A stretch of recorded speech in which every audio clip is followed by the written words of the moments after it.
Okay, hi everyone, and welcome to day 2 of the Fibonacci and Elliott Wave 2023 conference as the 47th Synergy Trader event. And this is brought to you by TradeOutLoud.com, FXTradersEdge.com, and TimingResearch.com, along with all of our co-sponsors for this event, which include our first presenter today, which is Michael Filighera of LogicalSignals.com and TradersHelpingTraders.com. And of course, all these presentations are for educational purposes only. Trading is not suitable for all people, so be sure to consult a financial advisor and only trade with money you can afford to lose. And of course, all sessions are being recorded individually. Those will be available on the TimingResearch.com site and on YouTube and on your favorite podcast app. So I'm gonna go ahead and turn it over to Michael Filighera. Thank you, David. And good morning, good afternoon, good evening to all that are tuning in to us today. My name is Michael Filighera, and I am the chief cook and bottle washer over at Traders Helping Traders and LogicalSignals.com. Those are both of my websites. A little bit of background on me. I learned Elliott Wave from Robert Prechter and Dan Ascani back in 1988. And I started applying it to the markets that I traded at the time in 1989. And those were I was living in Amsterdam. And so I was trading as a market maker on the European Options Exchange at the time. And so I started to apply Elliott Wave to the European Options Exchange Index. And I got a lot of very favorable responses from people because I used to sit in the back of the crowd and everybody would gather around me in the morning and say, well, what do you think for today? And et cetera, et cetera. So one thing kind of led into the next, and suddenly I'm explaining Elliott to others.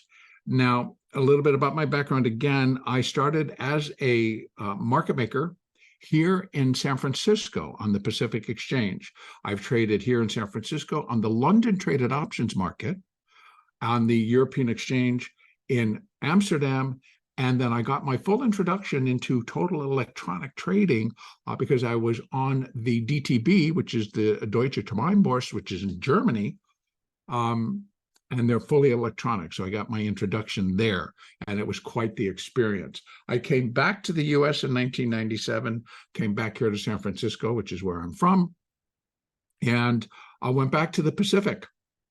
And about the year 2000, exchanges started to go fully electronic, and the pit trading, which is where I excelled, ceased to really have that same intensity or necessity to trade because everything was being routed electronically. Many members started to leave the floor and things started to change. And I also then at that time decided to leave the floor. At about 2013, 2014, I also made a decision that I no longer wanted to play options via the volatility that I was seeing in there. So I decided at that time that I would be a day trader. And that's when I started to focus on the indexes.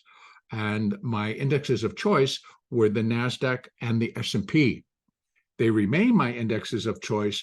And again, my primary tool for analysis remains Elliott Wave. So that's where I want to begin. And I want to kind of, I'm trusting that because there's quite a few people that are here, that they all have a familiarity or already have studied and are using Elliott Wave. But for those that maybe are needing a review or just looking for a review, I'm going to start by going to my largest picture that I have, and that I'm going to use the SPX. And except it's not, I got the symbol in there. And that's going to be the S&P cash market. I'm going to open it up to my monthly maximum that I have. And we can see if I go all the way back here, my data for the S&P goes back to 1928. Now, the only one that I have that has even greater data is the Dow Jones, which I have data, and this is all via Thinkorswim, by the way. goes all the way back to 1902. So that's a tremendous amount of data on which you can build what Elliott would call your big picture. So starting here with the S&P, what Elliott had with Elliott Wave, what he had derived, or what he put together, was that the markets, he began to chart them. So the way that it was done back then, and actually when I first started, it was the same thing, is that every hour I would look up, see the price of the index, and I would jot it down on a piece of paper or on a trading card at the time. And at the end of the day, I took my six notches and I would apply them to, I had graph paper, and I would apply to my graph paper and then connect the dots. And that is how I built my chart, and that is how the waves start to form. That's the way Elliott did it. Now, as Elliott progressed, and he was using at the time the Dow Jones, that was his primary. And and he would take it off of the ticker tape, or where it was. And so he began to build his charts, and he noticed that there were discernible patterns and how they formed, and then how they repeated again and again and again. So he started to build his theory, and that's the Elliott wave theory. And what it really does suggest is that we can start from zero and build where the patterns are, and understanding that there are two basic patterns. One's called impulsive. And he realized that he was able to count what really ended up being 5 waves. So he labeled them 1, 2, 3, 4, 5.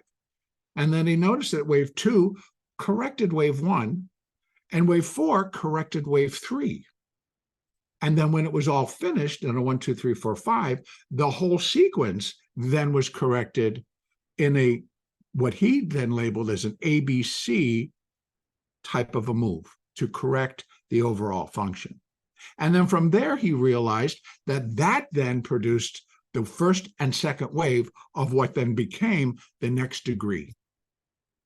So in essence, really what Elliott was telling us, or continues to tell us, is that his theory, the Elliott wave principle, excuse me, is a series of building blocks.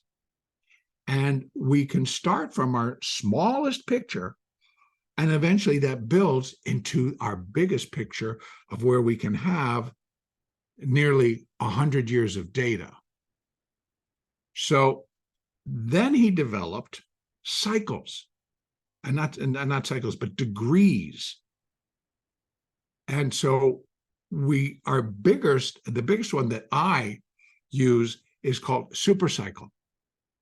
Elliott goes one higher, and uses the grand supercycle. Now, that's extremely, extremely large. And in fact, through my own work, if I'm consisting, and let me just say, if I'm feeling that the supercycle that we just finished up here took 90 years, a grand supercycle is going to take 200 or 300 years. And that's an awfully long time. So I don't actually go above supercycle, because number one, it's like, why? What importance would that going to have on us here today in 2023? Grand supercycle is pretty big. Supercycle is very big. So I only use the supercycle. Those I'm labeling in the sky blue. So that's my key here. And then below that, so if we're going just in our degrees, we have supercycle, then we have cycle. Then we have a primary, intermediate, minor, minuet, or minute, and then sub-minute. So all of these get marked. But to get onto this large of a chart, you can see it's all clustered, and you can't even tell where anything is because of the fact that we had all this glorious move, and then we've got this. So I can open it up, and then it all becomes clear. So these are all the sub waves within. So going back out to that maximum chart. What also Elliott was telling us is that all degrees in operation will go are in the same direction and follow the same pattern. So in other words, if we are in a bullish run or an impulsive run, you're going to label it 1, 2, 3, 4, 5. Everything underneath it is also going to be labeled 1, 2, 3, 4, 5. For example, we were from the crash low. I'm talking about the crash in 1932, 2932. That is where the supercycle wave 3 began. What's going to be inside of supercycle wave 3? Well, I come down here. 5 waves of cycle degree. Now, what came inside this cycle wave 1? 5 waves of primary degree. So I can show you clearer by going out to this level. So here we are, cycle 2, and then we're now working on cycle 3. We have 5 waves of primary degree, 1, 2, 3, 4, 5. Within these, we had, within primary wave 5, are 5 waves of intermediate degree. Within intermediate wave 1 of primary wave 5, we have 5 waves of minor degree, et cetera, et cetera. So all degrees in operation follow the same pattern. And that was an up move. Now, at the beginning of 2022, we completed a supercycle wave 3. That suggests that we're now going to be putting in a supercycle wave 4. And here's where it changes a little bit, because the labeling goes from 1, 2, 3, 4, 5 to ABC. Corrective patterns are ABC. That's how they get labeled. So again, following that same deal. And now I'm going to bring this down just a little bit. There's our high. All right, there's cycle, supercycle. Then we have cycle, primary, intermediate, all finishing up. And I could have broken this down one more and put the minor degree 5 in here. So it's 5, a 5, a 5, a 3. So we're in a supercycle wave 4 correction. And in my view, that began on January the 3rd, 2022. Now we can determine off of that initially, well, how long should this supercycle wave 4 take? Well, if it took 90 years to get up to that high in wave 3, wave 4 likely should be probably 12 to 15 years. Now that has changed, and that's part of my discussion today, as to how today's markets and how algorithms have changed some of the aspects of Elliott and some of the aspects of how we count in terms of time. In any case, beginning now, so we're in a supercycle wave 4. What is that going to consist of? Well, let's just break it down. It's going to consist of an ABC of cycle degree. Okay, so if we're in cycle wave A down, what is that going to consist of? 3 waves labeled ABC of primary degree. That's what's going to be in that cycle wave A. So now I know that I'm in a primary degree ABC. So now what's going to be inside of that in each level? It's going to be an ABC of intermediate degree. Okay, so now we can look. So I can break it down even further. Same deal. All degrees in operation will all form the same thing. Now, one additional add-in to this is to realize that within an ABC, there are 2 basic patterns that the market can take. And that can be zigzag, in which case what's going to happen is that it's a 5, 3, 5. So wave A is 5 and wave C is 5 and the B wave is 3. The second that it can take is that it's going to be what they would call a flat. And unfortunately, or fortunately, that is not as evident because there are approximately 13 different variations it can take, including triangles, including double, triple ABCs. Now, one of the things that has been altered and changed, and primarily, I believe, by Robert Prechter's group, which is Elliott Wave International, is they have begun with using, you'll notice, WXYZ or WXY or all these different things, which is basically, as I come to understand in my world, it's just a double ABC or a triple ABC. So somehow putting it into a different format is easier, I guess, for a lot of people to understand. Now, back to how we're counting this. So we had an ABC down. So that was from January of 2022 to October, excuse me, of 2022. That then formed, so we had an ABC, that formed primary wave A.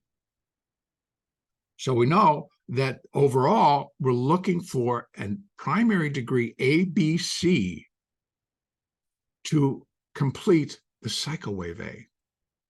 Well, there's the primary A, and here is the primary B, which is still in progress. Now, this is actually my alternate count. My preferred count does show that the primary B wave completed at the, would it be this one? But at the July highs. We completed primary wave B. And I actually can show that over by going over to the futures market. And so since we're here, I can go here. And you can see that the primary wave B, the stacked up, it is complete. Now, so what does that tell us? Okay, again, back to here. What are we looking for cycle wave A? An ABC of primary degree. Well, I got the A, I got the B. Now I'm looking for that C wave down. And a lot of people are going to fight you all the way because, oh, no, the market can't go down. We got a new bull market. We got this, we got that. So here again, now I want to take it back one step. Well, how does Elliott really benefit us? Well, my wave count is showing that we've reached a high and we should now drop in a primary C wave. Everybody on the ground is going to say, how? Why? How's that going to happen? We have lower interest rate. We got this going on. We got that going on. It's like the one thing that Elliott Wave always tells you is that it really has nothing to do with fundamentals or economics. Seriously, Elliott Wave, and counting it properly, even Elliott told us what he saw and how these waves are formed is because it really tracks and follows human emotional responses. Not fundamental changes, not economic changes, not world events. It's how we as human beings respond to those events. So if we're thinking about that economically, we just go into like, oh my God, the whole economy is falling apart. What's going to be our emotional response? Fear. And how does that represent itself? In this case, selling and massive selling, fearful selling, right? Same thing of if we're getting good news and gee, the market should go up, et cetera, et cetera. What would you believe should happen? Then, okay, I hear there are already some questions. We'll try to get to those. So again, when things are looking good, right? What really propelled this C wave, which started out pretty normal and then suddenly right about here in May, it accelerated. What happened in May? Well, artificial intelligence. Everybody jumped on. Everything turned bullish. We got analysts and people out there saying new bull market, which I found pretty astounding that they were able to make that type of a call. What really changed? Because the economics of it the fight against inflation, what was happening inside of big cities, et cetera, that hadn't changed. What had changed? People's thought, people's understanding. Oh, new bull market, you got to buy it. Oh, artificial intelligence, it's a new thing and it's really going to take over. You got to buy it. And so that fed a period of time where the market just pushed and pushed and pushed and pushed and pushed. But again, on an Elliott basis, it's like we can figure out, and this is where Fibonacci comes in, we can already put into play what we're going to feel. Where can this B wave go? How? Something very simple, by the way. We just use retracements. Because the other thing that Elliott did share with us and teach us is that the progression of these moves follows Fibonacci. Now, I want to just step back for a second because I think it's real important to understand. Elliott was not writing something that we can attach economics and fundamentals to. The waves will be produced and many, many times as a result of those economic and fundamental occurrences. If they're strong enough to in either direction, you will get that response from the market. So, yeah, it's just all there. An Elliott wave is not predicting that we're going to go into an economic collapse, or interest rates are really going to be hiked higher, or interest rates are going to start to go lower. What Elliott does predict is the human emotional reaction to that event, to that news. So when people say, well, what's going to cause the market to go down? Well, I can give you a list and we can choose A, B, or C, but to pinpoint and say that's what it's going to be, I don't know. And if you have analysts that are going to tell you, it's like this just posturing. None of us actually know, to a pinpoint accuracy of what's going to propel a buyer or a seller the next day. I can give you ideas, I can give you thoughts, I can give you levels, I can give you to just indications of areas. And that I can do through Elliott and Fibonacci. And when I combine the two, it really does fall into play. But let's remember, Elliott wave is not a science. It's an art. It's a matter of interpreting. And it's interpretation based on human nature. So another thing that I really went out and I decided I was going to study was human nature. And that really came about because the Fibonacci sequence is really the law of nature. The Fibonacci number sequence, which was put together by a man, Leonardo da Fibonacci, because that's the little town, is so accurate. But his sequence was just starting from 0, taking the next number, and you just add it, right? So it's 0, 1, and then 1. So that's 2, 2 plus 1, 3. And then it starts to go higher. So it's 3, 5, 8, 13, 21, 34, 55, etc. And that goes to infinity. And then Fibonacci and Elliott started to realize that there was a calculation that 3 is 618 of 5. 5 is 618 of 8, etc. And you can keep building that. And then to take it further, Elliott began to see there were Fibonacci relationships between the waves. There were certain things that say, this is where a wave would correct. So the human emotional responses, right? Because I have to tell you, the law of nature, which includes the Fibonacci sequence, fills our own bodies, fills nature, right? And case in point, if you have the number sequence 3, 5, 8, right? Look at your body, right? You got 2 eyes, a nose, a mouth, and ears. 1, 2, 3, 4, 5. Right? The 5 senses. We have, when we're looking at our arm, right? You got a shoulder, you have an elbow, you have a wrist. That's 3. What comes at the end of it? 5 fingers. What's within each finger? 3 joints. The 5, 3, 5, 3. The pattern repeats and repeats and repeats. It's nature. Look at a piece of broccoli. 5 and 3, it'll repeat throughout that plant. But when you look at it, boy, that's a cluster. It's a cluster of 5s and 3s. And it just repeats and repeats and repeats. Plants, they're just the same because genetically that's how they're created. But they follow Fibonacci.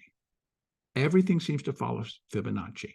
And then there's Fibonacci time sequences. So again, that has expanded and expanded and expanded. Now, I also want to add into this the differences and the changes that I now see, because remember, Elliott lived in he was actually in California. He had a very severe ailment with his lungs.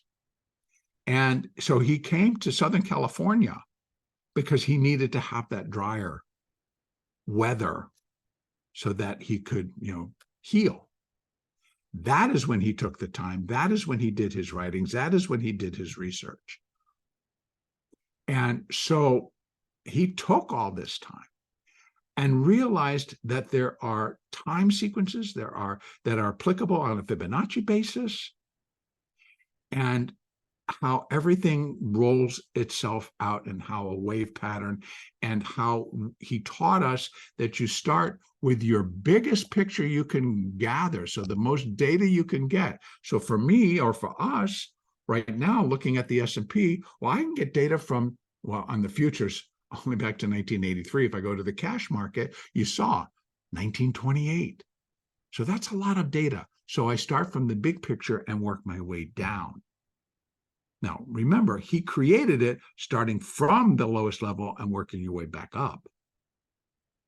But now we have that luxury of, we have enough data, we can start from the biggest picture and work our way down, with the understanding that all degrees in operation do so in the same fashion. Now, one thing that I wanted to bring in today, which I think is important, is having an understanding on how Elliott and Fibonacci have changed because of algorithms. Again, as I stated earlier, I left the floor because everything went electronic. I stopped trading options because of electronics, and it's how it affected volatility, and how volatility was changing in terms of how you trade. And all of that has continued on. So as the markets progress, as trading progresses and evolves and has additions, what do we really start to see? We have derivatives, right? Which are really considered what? The options. So, but look at this. This is just all the expirations in September. So we used to just have once a month. Then we added Fridays. Then we added Wednesdays. Then we added Mondays. Now in our indexes and many of the ETFs, we have an expiration every day. So now we have the advent of 0 DTE options, 0 days to expiration. So again, we have them today. These options are gone. They expired. Right? These are what's expiring today. And these are based on this future. So now we have 0 DTE. Now, let's take a look at something else, because we're talking about derivatives now. Everything that's been added to our indexes. This is the VIX. Now, I put this up because I want to show you. Well, there's the main index, but here's the short-term futures. Here's the midterm futures. Here's the ETF on shares outstanding on a short term. Here's the CBOE one-day volatility index. Well, here's the 6-month. Well, here's the midterm, et cetera, et cetera, et cetera. And I can keep rolling. So there are derivatives on the derivatives. So a while back, I with David and on a Synergy event, the title of my presentation was, "Are derivatives the new underlying?" See, it used to be that it was the underlying, which was the stock or the index, and that is what controlled the movement. Well, now suddenly, because we have this everyday expiration, I'm going to go back over and just use the SPX because, boy, that's the one that moves. Here we have September 6th. That's today. Here are the options that expire today. So they've been in existence for a while, but starting with the Globex session last night, you could trade with impunity because they couldn't early exercise. You couldn't be exercised against. So they can start playing the game of where this is going to get pinned today. So now we have this volatility in play, right? And that volatility takes its own life. And how then did it affect the price of the options, which then how does that affect the underlying index that it's on? So now we've added another layer of what we need to consider or what we need to understand in terms of what's really affecting the move. And quite frankly, it has nothing to do with being bullish or bearish, which is, of course, for since the beginning of time, that's how we factored in what we're doing. Oh, it's a bull market, we buy it. Oh, it's a bear market, we're going to be sellers. Time to get out. Well, now, a lot of these moves have nothing to do with banks and money managers suddenly becoming bullish or bearish. It has everything to do with what's happening in the zero DTE options, what's happening within the volatility trade. Because there are so many different products right now, have derivatives become the new underlying? So in other words, what's happening into the derivatives is going to clearly dictate what happens in the underlying. In this case, SPX, it's an index. So what's happening in these options is going to dictate what happens in the index. And what happens to within those options via gamma, delta, etc., dictates where is this market going to run to and fall from. So suddenly we've just added a whole bunch of new things that are going to affect how are we going to actually see this play out on an Elliott basis. I begin to see it really coming down into our lower timeframes, the 4-hour chart, the hourly chart. And where I've really started to see it is that we had where, we're getting moves that you just think like, really? This? Okay, comes in a very strange place. Or we're seeing rallies that should be 5, but they're ending up being 3s. And they're not necessarily corrective. I'm seeing second waves, which normally I wouldn't be looking for what we term as an irregular formation. And what I mean by that, I've got to find one. I know it's going to take me a minute, but they exist. And what it really kind of starts to show, like this was a very strange triangle pattern for a wave 4, very strange. But that's what fit. That's what worked. But I'm seeing more in wave 2. Like this is pretty straightforward. But I'll see like there's the one, it will get that. It'll go down, put in a new low below one, and then shoot back up to finish. And then I'm seeing irregular B waves. in the second wave position. And that never really occurred before, but I believe it is because of how algorithmic trading, which actually is everything, right, is in control, and how then within the derivatives, how these different functions like the delta and the gamma, particularly the gamma, affects our moves intraday, and how things get pegged. It's really calmed down a lot. I will tell you that it has calmed down a lot. But back in, let's say, March, April, May, oh my God, it was like every day. It's like, what is the S&P doing? It would do this massive run, and really all that was happening, again, no bullish, no bearish. It was called gamma, and how the gamma flows came in, and how the market would just run to monetize a particular option. And once that occurred, it would turn and go in the opposite direction. Is that bullish? Is that bearish? It's like, no, not really. It's neither. So it becomes a factor of algorithms. And that's a strong add to how we want to count our waves. So we do have our basic rules, and those are Elliott set. And those, I think, there's some that I absolutely hold to. And again, going back to it, your basic impulse move, labeled 1, 2, 3, 4, 5, where wave 2 corrects wave 1 and wave 4 corrects wave 3. Well, wave 3 begins normally at where wave 2 tops out. But if wave 4 starts to come over and crosses over the price territory of wave 1, well, then it's not really correct in wave 3 anymore. It's overlapping and producing something different.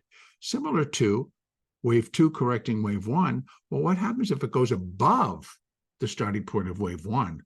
Well, then it's not, wave 2 is not correcting wave 1 anymore. So it's something else.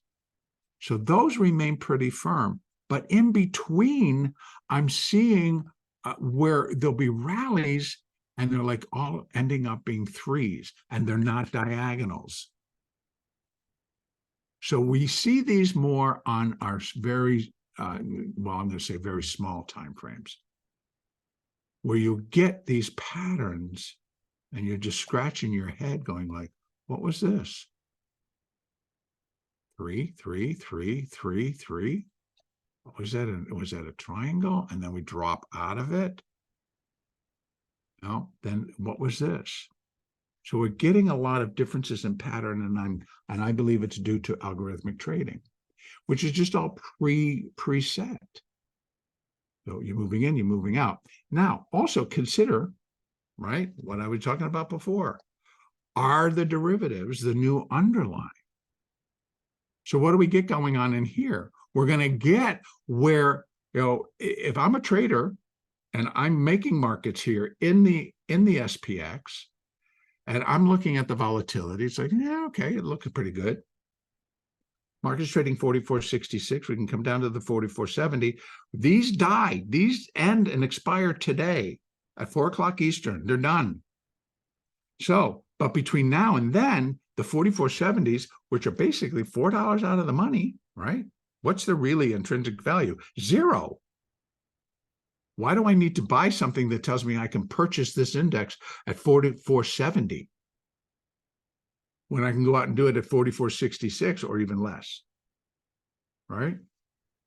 So, but people are going to come in here and buy these and pay $6.20, 30 cents for them.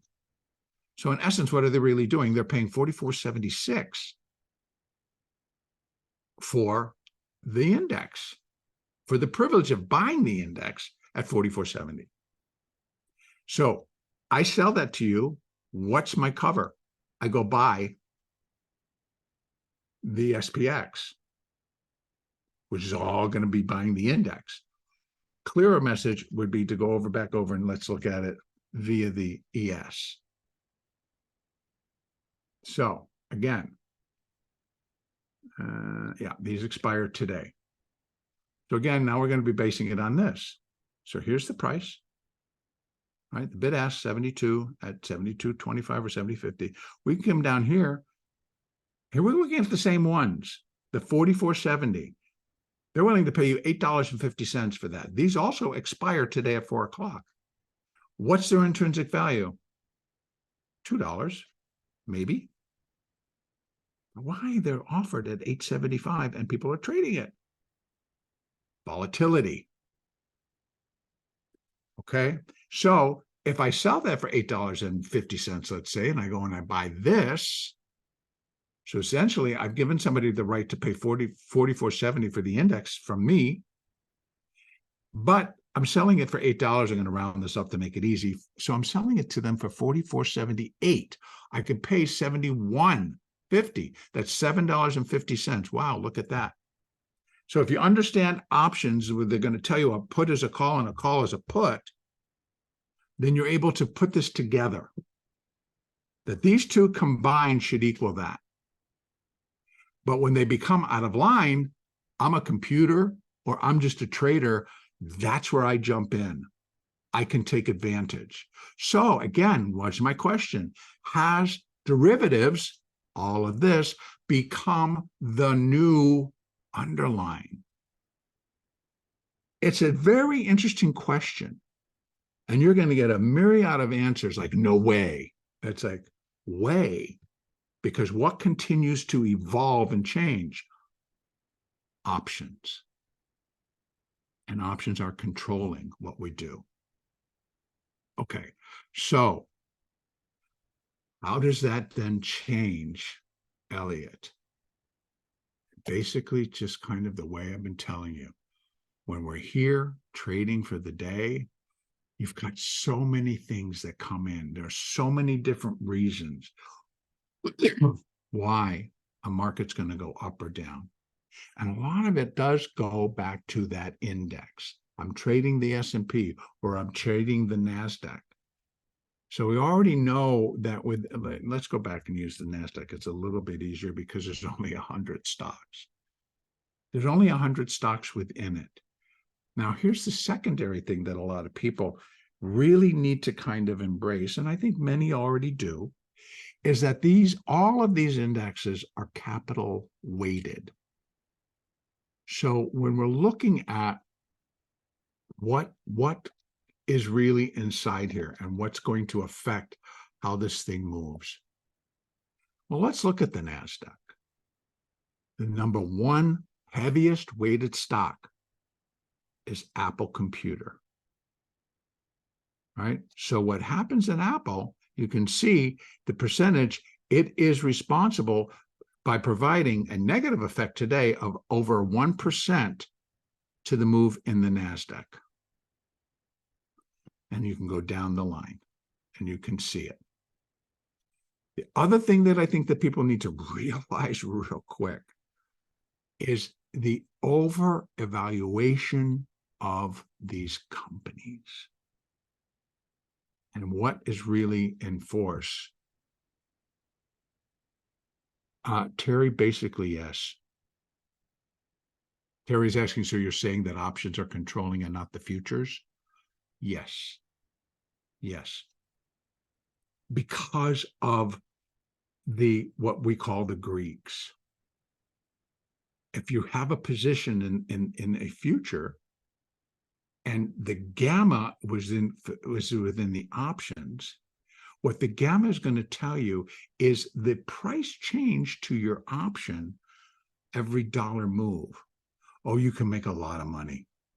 I don't have enough time, Wendy, to really explain all of that, but you can make an awful lot of money. But you understand that you're playing against very large firms. So you really need to understand the functionality of everything before you step in, because unfortunately, zero DTE options have become the new fun thing for a lot of people because of what they hear and like, oh, look at all the money that's being tossed around, which is. But if you don't understand how it all functions and how gamma is going to affect your price, and how volatility, as it gets closer to the expiration and you're either in the money or out of the money, well, it's going to die real quick or explode. So if you know the function of gamma and what it's really telling you, and you can see that gamma expand or decrease, then you're going to have an idea of how and what you need to do. But it's fast. It's very fast. So these are all super interesting things, but it's a lot of things that you really got to, pay attention to. And in all honesty and fairness to all of us, I'm sitting with 44 years of experience of analyzing the markets, of trading the markets, of being an options market maker, of actually trading in the futures, and continually evolving and trying to understand what is behind the move. Now, if you're just a straight day trader and you're just scalping, then you don't care who's buying or what's buying or why it's going up or why it's going down. So you've now added another layer. I'm just following the price action. And the price action is telling me that it's broken this level, that level. And so, then I'm going to be over to, a chart like this. And it's going to be like, that's all I'm following. Look at that. I got a 1 minute and a 5 minute chart. And now I'm using a whole different set of givens. Is Elliott wave in there? Sure is. Right. And I can look at that. I go, look, I bet you I can count 5 down to that level right there. Now I'm looking for an ABC up. And I can run fibs on here to give me a determination. But to tell you the truth, when you're using moving averages, it's very often going to be tied right into the moving average. So you're going to have to benefit yourself and learn, what does it mean when these moving averages break?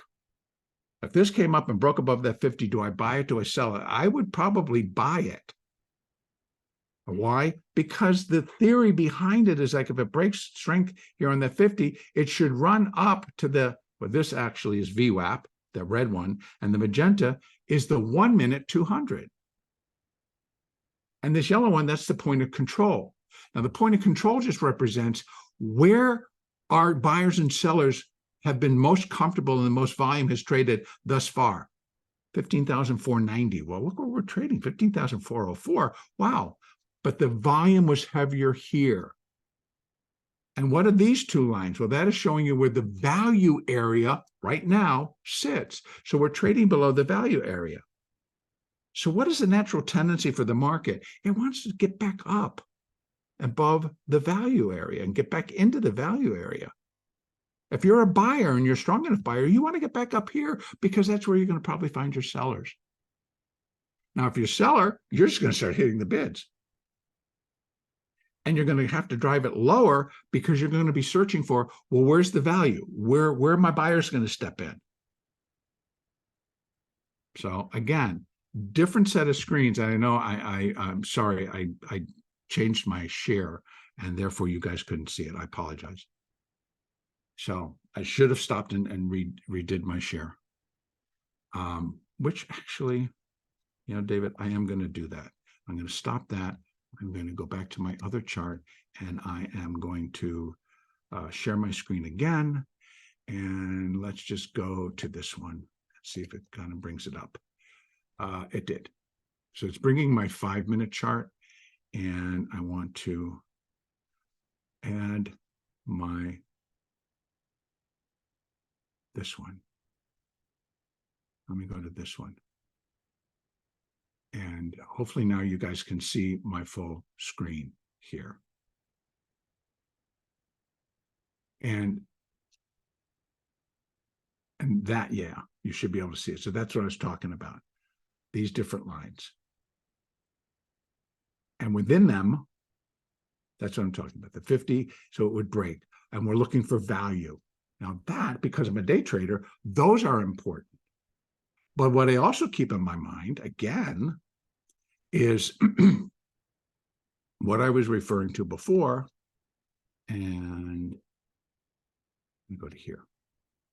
We're going to go back to my other screen. There we go.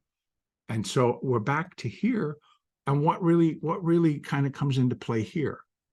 Even on my 15-minute screen, this is a 15-minute screen. Then you're going to start, then I'm looking at, well, what's going on in the options? And here for the NASDAQ, the big one to keep your eye on is going to be the Qs. Why? Well, because it's the ETF and it trades much more than the NQ options or the NDX options.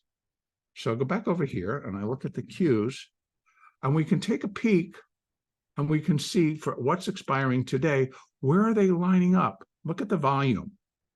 This is huge. This is huge.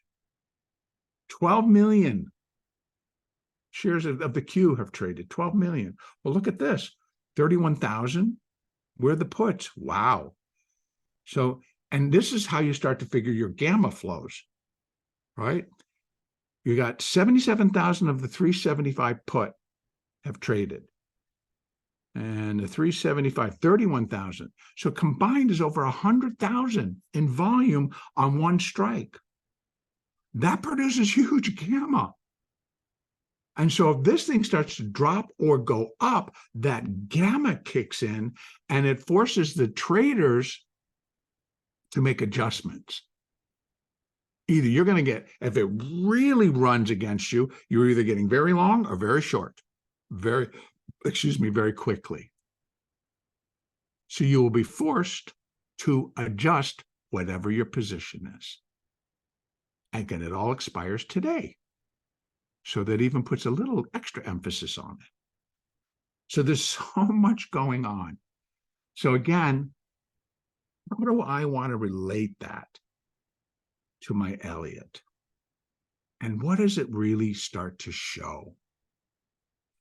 Now, here we are. I'm going to go back to my hourly chart, which is my main chart that I do my analysis on. These are in the Qs. Let me go over to the NASDAQ, so at least you'll see part of my count. This I've had to change a couple of times. And it looks like I'm going to have to change it again because we're continuing to decline, and now we're breaking below levels that may start to accelerate the downside. So this may have to come back down to here or even to here, the 4, and then this becomes the 5. But then let's look at the 5. Gee, it's 3 waves. It's not 5 waves, it's 3 waves. What really is going on, Michael? How do you want to figure that? Right? And so I get a lot of calculations on a Fibonacci basis on where all of this is going to fall into place. But those change. Like right now, one thing that Elliott showed us is that if you're doing Fibonacci relationships, there's a relationship between a 5th wave and a 1st wave. Right? So if you're trying to build what's the potential now that 5th wave can do? Well, I can make a comparison to the 1st wave. And so and God bless the electronics, because they've made it so much easier for me, because I can do extensions. And I just zip up and I run it over to here, and here are my extensions. And your most common extension between wave 5 and wave 1, no matter the degree, is equality. So wave 5 would be normally, or most often, equal to wave 1. Well, from here, if that holds, which it didn't, so this is now invalidated, but say it did, and this turns into a 3, and now I'm looking for this 5, which before the opening, that pretty much was what I was thinking. We got the 4, we'll get a 5, but now it broke it. I would see what's kind of happening in between. Well, I see that we got a lot going on. They suddenly don't like what they bought yesterday. Why? Well, I would think that inside of this somewhere, we got gamma at play. So we're making adjustments, and we're just, working it back in another direction. So is it bullish? Is it bearish? I don't know. I just think it evolves on its own. So what about gamma? You can look up in several, like Wikipedia, Investopedia, and you can study just to see what is the definition of gamma and what does it represent. And then you can multiply that. And because these are options that expire in no days, So they're born, they live for 1 day. And that shoves gamma in all kinds of directions real fast. So if you're positive gamma and this market is sinking like a stone, you're getting longer. You're not getting shorter, you're getting longer. So what do you need to do? You need to sell. You need to adjust your position or you're going to get buried very quickly. If you're short gamma and the market is going up, you're going to get shorter. So it's what it's telling you. It's like, this is what it's going to increase. So what do you need to do? You need to buy. So consequently, what happens often is the opposite of what you really want to do. So yeah, it's crazy.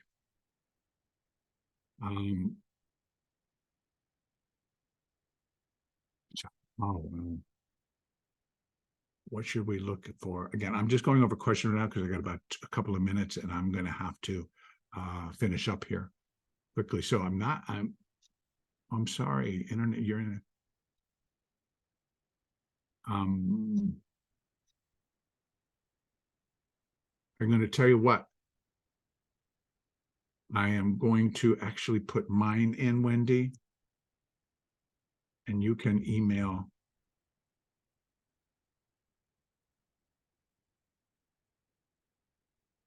You can email me. I am going to wrap this up because I know David's on a very tight schedule and I don't want to overdo my time. And thank you, David, for putting it back in. So thank you, everybody. It is an ongoing conversation. As you can see, there's many moving parts. It is what I do, and I'm more than glad. I do operate a trade room. I don't necessarily talk about gamma and options inside that trade room, but we're day traders. I also do offer coaching. And so both of those, you can email me and get more information and ask questions. I will always answer your questions. And I'm going to quickly just say thank you, David, for inviting me in. I really appreciate kicking off today. And thank you, everybody, for coming in and for sticking around and asking great questions.